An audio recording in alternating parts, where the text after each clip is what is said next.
Brice Sensabaugh was a 4-star recruit in high school and was the 69th ranked prospect nationally per Rivals.com. While this is very nice, Sensabaugh was not a prospect that was widely expected to be ready to be a one and done.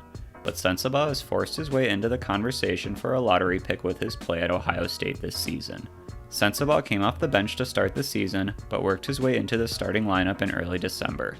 Sensabaugh has impressed with his strength, outside shooting, and ability to create scoring opportunities for himself. Should Sensabaugh continue to play at the level he has been playing at to finish out the season, he'll likely find himself being drafted in the late lottery or just outside of the lottery range.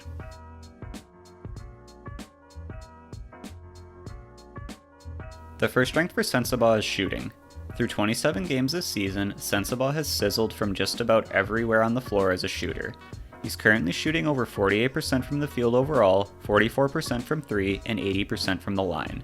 He's definitely not a player you can allow to have any space to get a jump shot off, because even if he has a little bit of an opening, there's a good chance he's knocking it down. Sensabaugh has shown the ability to make shots both off the catch and off the dribble.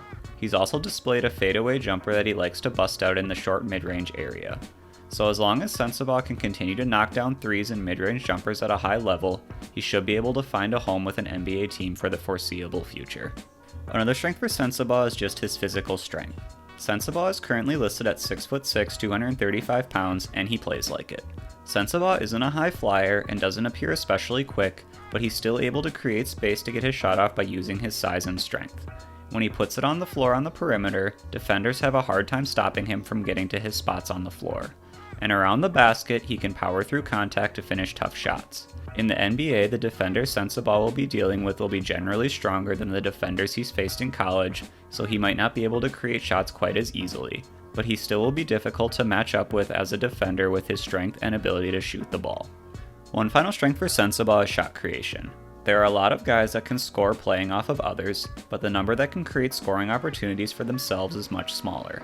Sensabaugh appears to have the tools to be able to create opportunities for himself on the offensive end of the floor. He might not be super twitchy or athletic, but he can handle the ball well. This, combined with his strength, allows him to get to his favorite spots on the floor and create enough separation to get a good shot off. I don't think Sensabaugh quite has the tools to be a true number one scoring option at the next level, but with his ability to create and make shots, he certainly can provide instant offense for a team and maybe slot in as a very solid second or third scorer.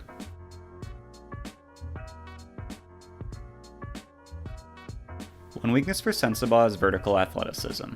It doesn't take long watching Sensabaugh to realize he's pretty ground-bound as a player on both ends of the floor. This can be partially shown by looking at the number of blocks Sensabaugh has picked up. Through 27 games, he's blocked a total of 9 shots, and has not blocked a single shot since January 15th.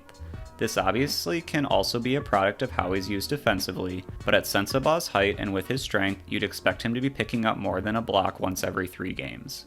Sensabaugh is just a guy that plays below the rim on both ends of the floor. But with that in mind, he seems to understand this and doesn't try to be something he's not. He relies a lot on his touch and strength to make short jumpers and fadeaways in the paint, rather than getting all the way to the basket and potentially having his shot blocked. While it would obviously be ideal if Sensabaugh was a super athlete, I don't think he will have to adapt his game much as he goes to the next level. Another weakness for Sensabaugh is playmaking. Sensabaugh is a scorer, so expecting him to have gaudy assist numbers wouldn't be super reasonable unless we were projecting him to be a superstar. But averaging just 1 assist per game this season is still a little alarming. Sensabaugh doesn't seem to have much vision for passing, and also can be a bit of a ball stopper at times. He'll make the easy passes in the flow of the offense, but he doesn't create much for others beyond this. As he matures as a player, the hope would be that he can use his ability to draw defensive attention to create good scoring opportunities for others, but it doesn't seem likely that that will be happening early in his NBA career.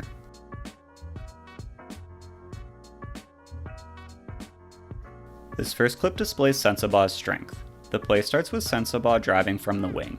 He gets down on the baseline and turns his back to his defender to back him down a bit. Sensabaugh backs it out a bit, gives his defender a shoulder bump, spins, another bump to create some more space, and finishes the short shot. If Sensabaugh ends up with a smaller defender on him, he's willing and able to bully them a bit to get a good shot. This next clip shows some of Sensabaugh's ability to create his own shot. The play starts with Sensabaugh getting the ball at the top of the arc. He's initially faced with 2 defenders, but one defender stays home on the shooter as Sensabaugh drives to his right. He then takes a couple hard dribbles to get his defender backpedaling a bit, then spins into a fadeaway jumper which he sticks. Sensabaugh's combination of strength, handle, and shooting touch make him a very difficult cover for defenders in a one-on-one situation. This final clip shows how Sensabaugh can struggle to playmake for others. Sensabaugh initially receives the pass on the wing and drives past his defender. However, another defender helps over and stops Sensabaugh's drive to the basket. He then backs out to reset and drives again, but his initial defender is now camped out under the basket and he effectively drives into a double team.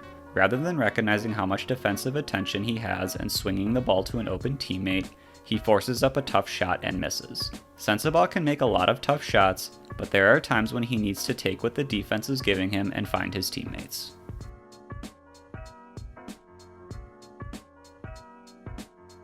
Brice Sensabaugh has been one of the bigger surprises this season in terms of what was expected of him before the season to what is expected now.